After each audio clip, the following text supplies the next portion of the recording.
আশা করি সবাই অনেক অনেক ভালো আছো। এবং আজকে নিয়ে আসলাম আমি নতুন একটি ভিডিও নিয়ে। এবং আজকে ভিডিও টাইটেল অ্যান্ড থাম্বনেল দেখে তোমরা অলরেডি বুঝে গেছো আজকে আমি কি নিয়ে ভিডিও করতে যাচ্ছি। তো আজকে আমাদের ভিডিও হচ্ছে যে অনুচ্ছেদ রচনা অনলাইন ক্লাস।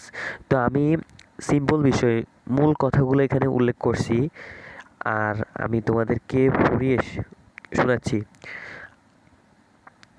তো শুরু করি। অনলাইন ক্লাস হচ্ছে ইন্টারনেটের ভিডিও কলের মাধ্যমে ক্লাস নেওয়ার একটি পদ্ধতি। আধুনিক শিক্ষা ব্যবস্থা অনলাইন ক্লাসে একটি সমৃদ্ধ ও জনপ্রিয় পদ্ধতি। করোনা মহামারী এ সময় এটি জনপ্রিয় হয়ে উঠেছে। ভাইরাসের প্রকোপ সারা দেশে, স্কুল কলেজ বন্ধ, তাই এ সময়ে পড়াশোনা চালিয়ে নেওয়া হচ্ছে অনলাইনে। মোবাইল বা কম্পিউটারের মাধ্যমে শিক্ষার্থীরা এই ক্লাসে অংশগ্রহণ করতে পারে।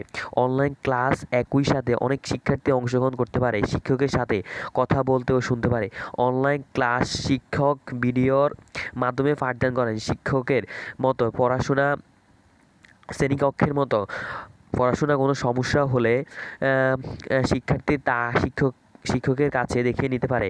অনলাইন ক্লাস সুবিধা হচ্ছে বাড়িতে বসে শিক্ষার্থীরা এই ক্লাসে অংশগ্রহণ করতে পারে। করোনার এই সময় অনলাইন ক্লাস শিক্ষার্থীদের জন্য একটি ভালো ব্যবস্থা হিসাবে অভিভূত হয়েছে। তো গাইস, আমি তোমার